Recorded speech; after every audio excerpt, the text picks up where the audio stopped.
મહાઠગ ભૂપેન્દ્રસિંહ ઝાલા, જેની સામે ફરિયાદ કરવા હવે સામે આવી રહ્યા છે રોકાણકારો।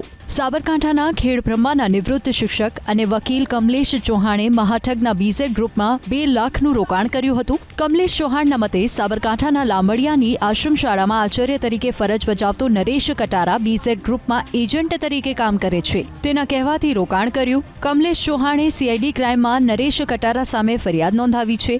તો જે શિક્ષકો બીઝેડ ગ્રુપમાં એજન્ટ તરીકે કામ કરતા તેમની સામેના પુરાવા માગવાની સૂચના તાલુકા પ્રાથમિક શિક્ષણ અધિકારીને અપાઈ છે। તો ટ્યુશન ક્લાસીસ ચલાવતા સુરેશભાઈ વણકર નામના વ્યક્તિએ પણ ભૂપેન્દ્રસિંહ ઝાલા સામે 4.5 લાખની છેતરપિંડીની ફરિયાદ નોંધાવી છે। આ તરફ સીઆઈડી ક્રાઇમે મહાઠગની મિલકતો અંગેનું લિસ્ટ મેળવ્યું છે। મોડાસા સબ રજિસ્ટ્રાર કચેરીમાંથી માહિતી મેળવાઈ છે। બીઝેડ ગ્રુપની જમીન અન્યને ટ્રાન્સફર ન કરાય તે માટે સૂચના અપાઈ છે। મોડાસા તાલુકામાં જ અત્યાર સુધીમાં 5 સંપત્તિ ખરીદાઈ છે।